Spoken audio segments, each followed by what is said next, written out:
It's time for the Bloody Dragons again, and this time we're welcoming Slovenia to the Millennium Stadium in Cardiff, where hopefully we can take all 3 points. It's going to be important, but we've run into a bit of trouble actually. Things are beginning to fall apart a little bit. I'm just in the process of getting everyone ready. It was a puzzle with the central defenders. Maybe you can see that I selected a lot of central defenders, and that was because Kit Simons and Mumford were both injured actually. And it said like 10 days or 2 weeks, so it was sort of touch and go, but they're both totally ready. But in the process of finding other solutions, my go-to backup central defenders would be Robert Page. Maybe he's actually first choice instead of Mumford, but I wanted to give Mumford this match because he's only got the one for Hibernian at the moment. Maybe it'll help him reassess his value in his manager's eyes or whatever it says. And David Hughes, who's an interesting fella. I talked about him extensively for several other episodes. But I found this guy, and I can't believe I didn't find him earlier. I don't know why. But he didn't turn up in the searches and stuff, as far as I can remember. He plays in Gillingham. Gillingham is a first division team here. He's a star player for them. And he's doing well. 3 matches, and this is the beginning of the season, so they only played like 3 matches and a cup match.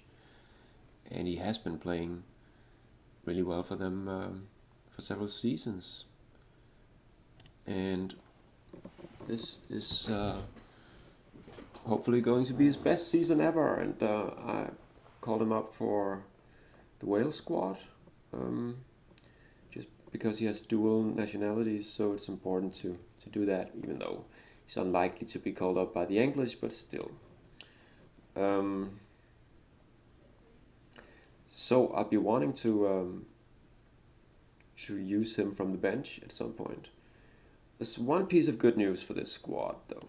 Mark Delaney finally got a transfer after not playing any matches in Aston Villa for 4 seasons. Is it 1, 2, 3, 4 seasons of no matches, and then finally now he's in Brighton, and he started out strong. And if you look at the Brighton team, you'll notice the little asterisk right here because he's one of their star players. So that's great because he has actually been my first choice as right fullback, even though he wasn't really fit and stuff. All right, then we've got the bad news. First of all, John Hartson. He was released on a Bosman ruling because he didn't want to be in Celtic anymore, for obvious reasons. And that was late June, and no one picked him up. So that's a bit more than 2 months of, well, no training, I guess. Nothing for John Hartson. And it's a bit sad. So for that reason, I'm going to use him from the beginning of this match, even though it's an important match. And I've got Robert Earnshaw, who would be a better choice because he is playing and scoring goals for Bolton in the Premier League. So go figure. I'm just loyal to Hartson, I guess. So that was defenders and midfielders. Oh, by the way, goalkeepers. I think I finally found the next Neville Southall. I think it might be this guy. I discovered him in Newcastle. All of a sudden, I think the reason I didn't find him earlier was he was playing for some reason in Macedonia. So, yeah, he didn't really turn up on my radar. But then he was purchased by Newcastle, and he looks a bit better than Mark Crossley and Paul Jones and those guys. So he's my number one substitute at the moment. Hasn't got any caps, obviously, but yeah. Now I'm bringing him for this match, so he can get to know the other guys on the bench or whatever. Now I just have to select central midfield. We've got Giggs back, but the real piece of bad news actually concerns him. He's my star player, obviously. With a whopping £300,000 a month, and he's really expensive. He's expensive because he's really good. He's been playing his best season in United, so I didn't really expect this to happen. But he has only been used in one match this season. That was as a substitute.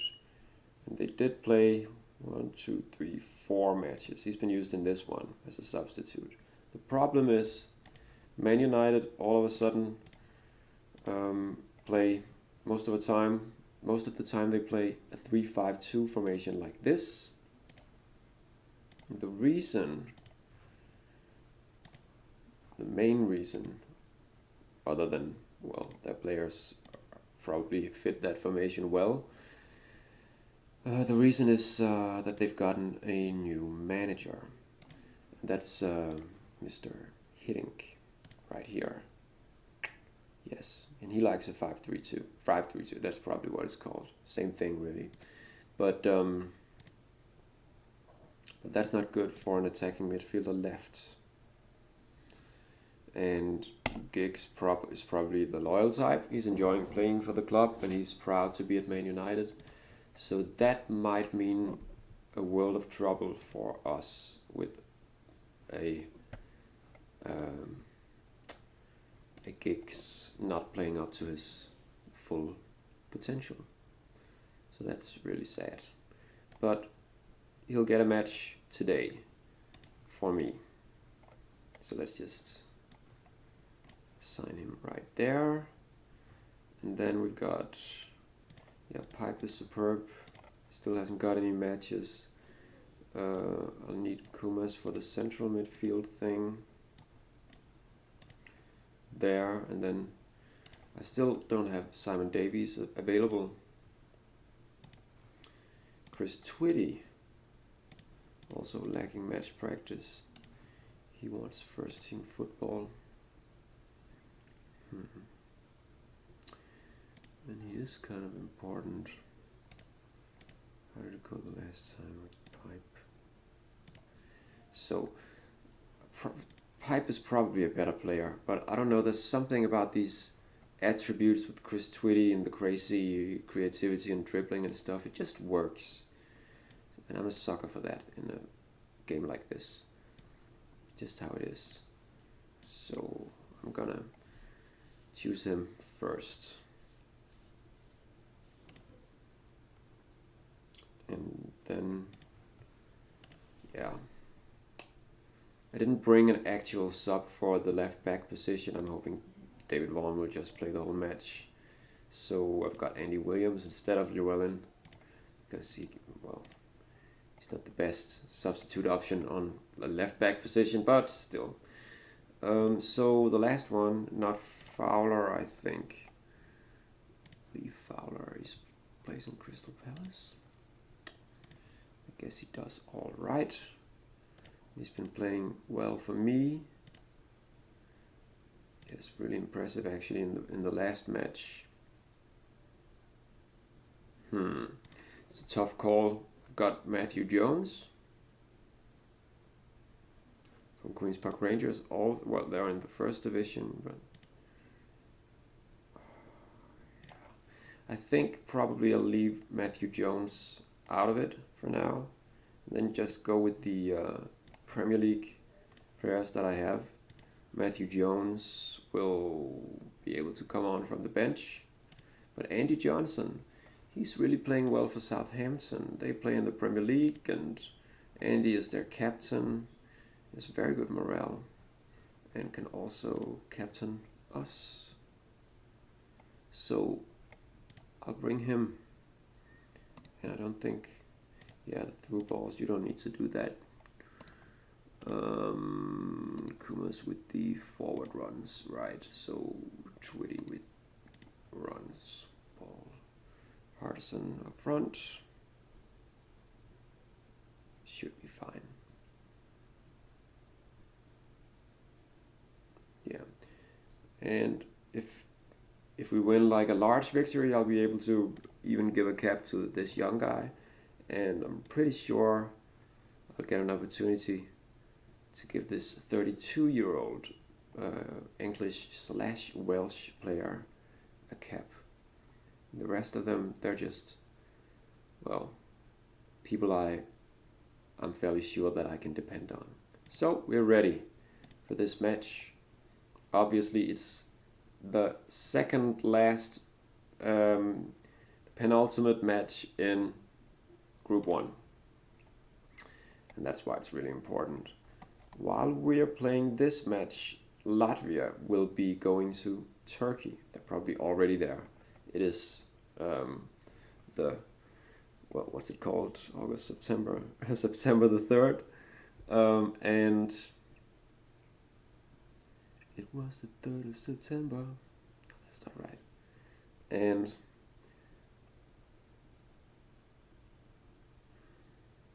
well, I hope Turkey can defeat them, and then hopefully we'll be able to beat Slovenia. We were so close to actually beating them in the away match. So when we're playing them at home, we really should be able to. Yeah. So that's what I've got for you. Bit cheeky of me to have Matthew Bound on the bench and then Mumford in the starting 11 when I could just go with the veteran choice in Robert Page.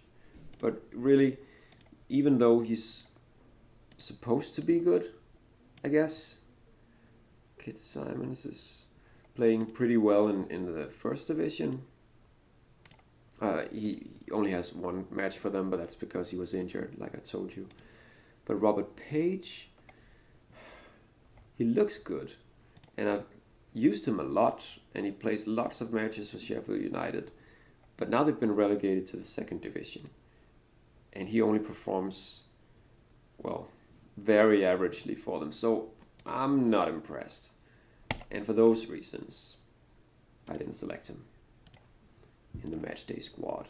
So let's just go to the match, double check everything, and then just let them, I'll just play this fast. Oh, I've got to see Slovenia. Oh, that's unexpected. 4-4-2 diamond now. They've got some guy called Rakovic.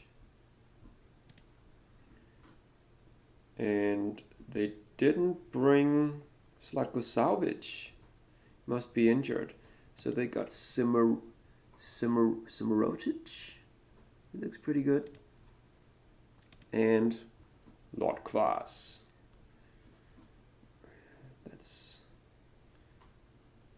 That's a hip-hop reference. So if you got that one, if you picked that up, then good for you. So this is a bit annoying because I've got the zonal defense, and they'll be focused on these two guys. So it'll be the no one picks up Rakovic, just runs from midfield thing going on. And Snuffle. Ooh, looks pretty good. This guy as well. So normal mixed and normal. Hopefully we can just keep all these guys from actually connecting with any one of the three attacking players. Yeah, it'll just have to hold, really. No. I don't want to concede a goal right away in this match again. Oh, thank you. What I said. So, Twitty. Oh.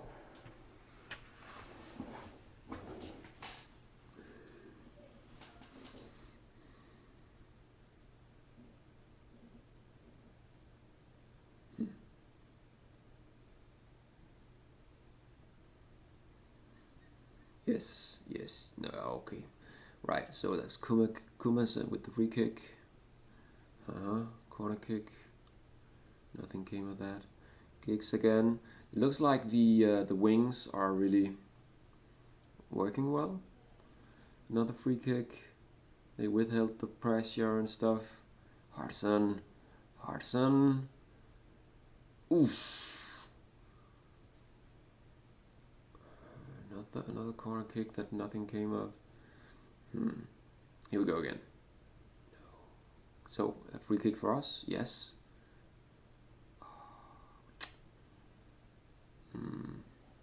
Okay. Yes.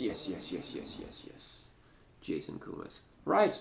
So it's them not picking up the runs from midfield. From a certain Jason Kumas. No, Snuffleupagus. Right.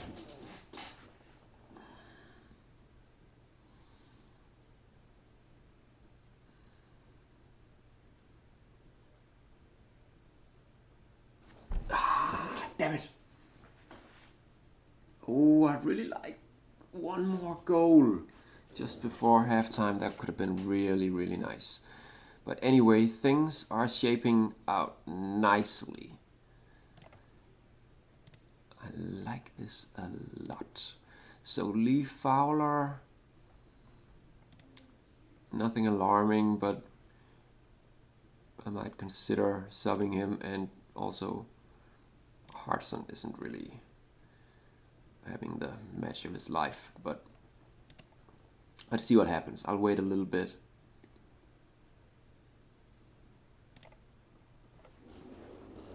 Okay, out. No, yellow card. Right. So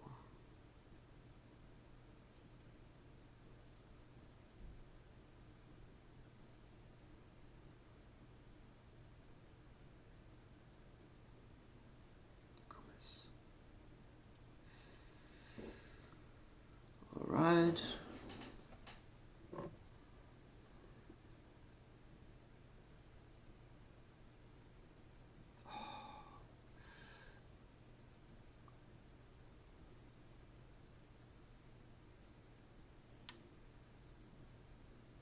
Yes.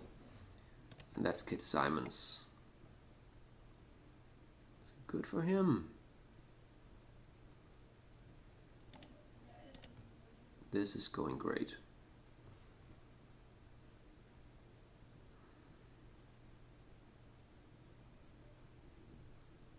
So at this point, if we hadn't gotten the second goal yet, I would be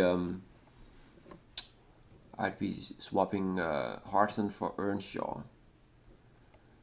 But at the moment, I don't really feel like doing that, because it's more important for me that Hartson gets picked up by some club, and I don't know if I can help him in that process by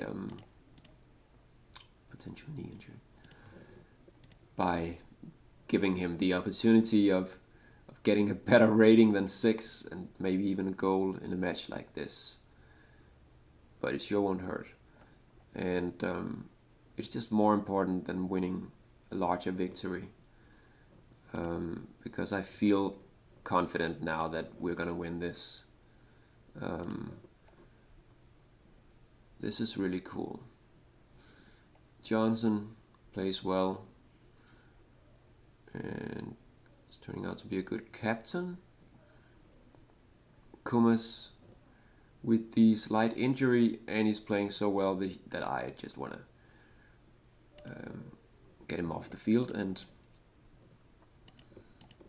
not risk any further injury for him. So that should probably just be Matthew Jones. Yep.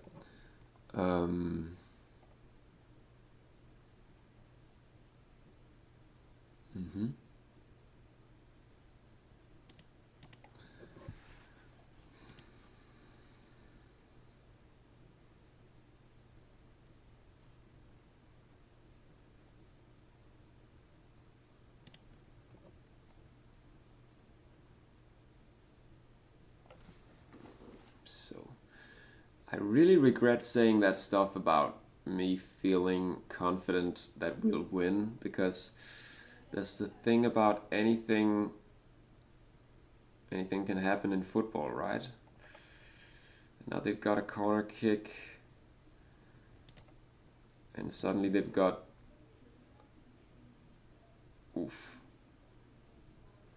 that was 4 attempts at target, and now again. I don't like this at all, but luckily Coin was up to the task. Right, just have to look at this stuff. Now I'm beginning to get anxious. Anyway, so Kit Simons, he did score the goal, but apart from that, it's not really impressive. So I think I'll choose him to swap with Matthew Bound at some point. Lee Fowler, he's got the interceptions and stuff, but also a yellow card.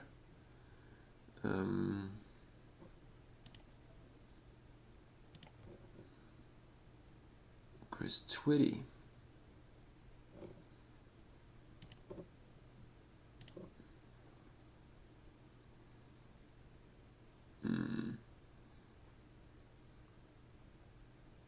I feel like bringing on David Pipe instead of Twitty. I think it's been a while since I saw his name, and he hasn't really made any runs, and Pipe has superb morale and better determination. So I'll do that. Could also have substituted that midfield guy Lee Fowler, but yeah. Oh, Hartson. That would be nice. But he's dropped it. Come on. Someone should have been quick enough to...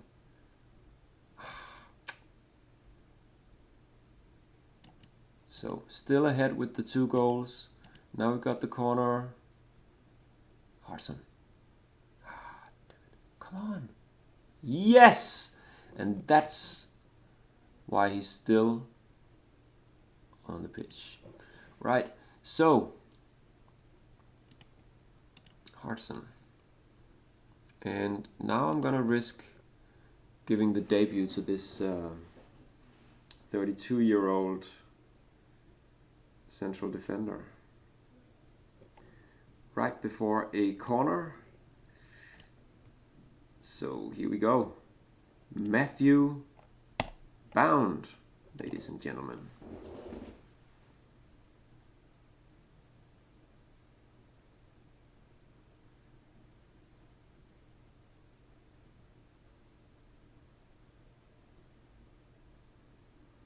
And Coin is really playing well.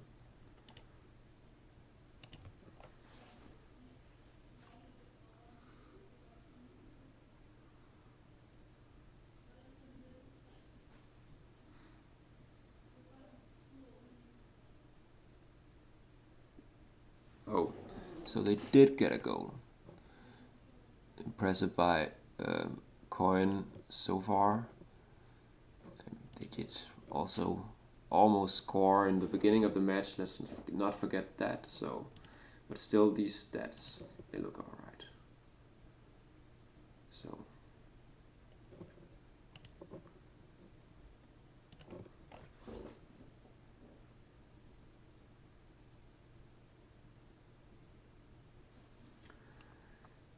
Yeah.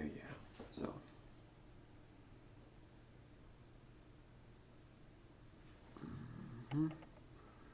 And now, there we go. That's 3 points. And right, it seems that Turkey did win the match like they were supposed to do, like I hoped they would. So, even though they won this match, I was gonna say that they wouldn't be able to get more points than us, but they can. they still have 2 matches to play, and I only have 1. So they got Slovenia first, so they might still have nothing to play for in the last match. That'll be interesting. Right. But we've only got that 1 match left, where we have to visit Istanbul and well, meet these guys. They played like this, short, hard and pressing, and Latvia tried to play short passing and hard and normal formation. Didn't work out too well. We've got Bastjuk.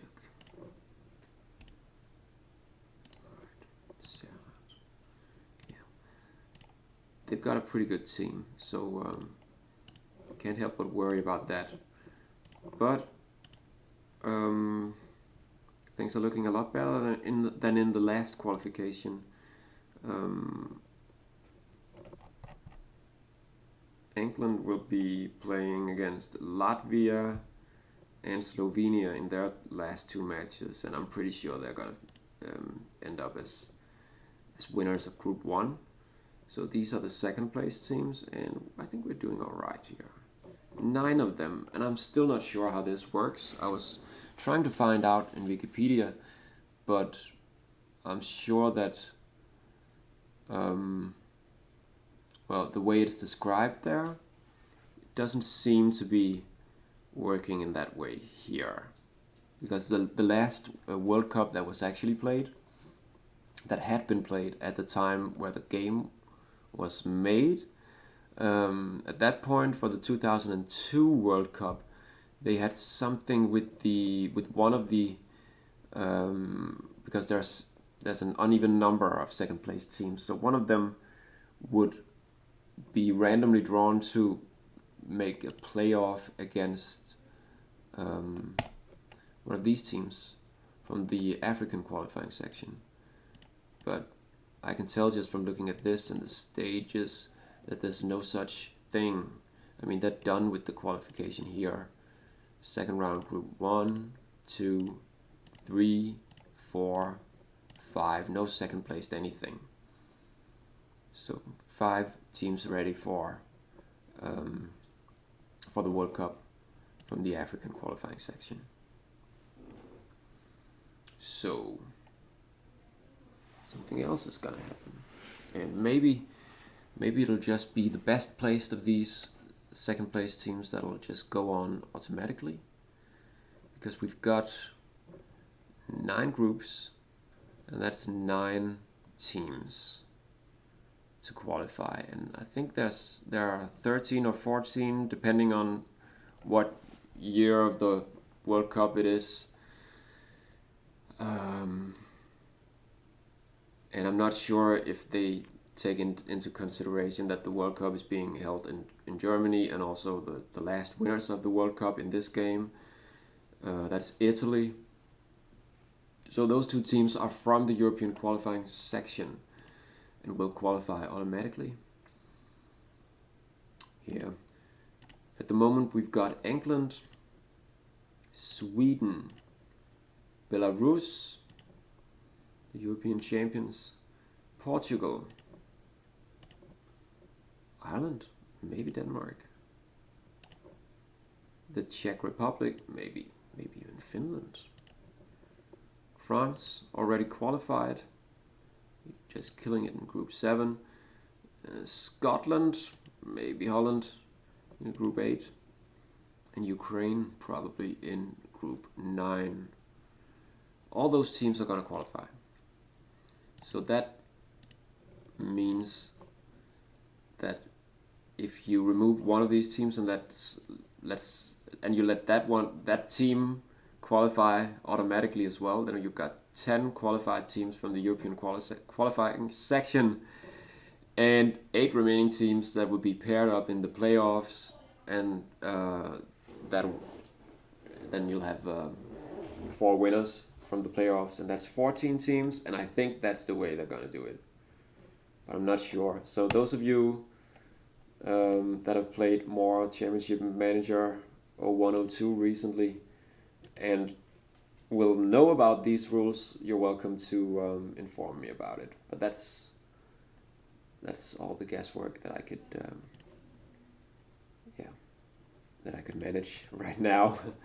I guess I hope I'll see you guys next time, that you'll want to tune in again. I hope I haven't lost too many viewers because of the terrible sound quality and also the sync problems in the last episode.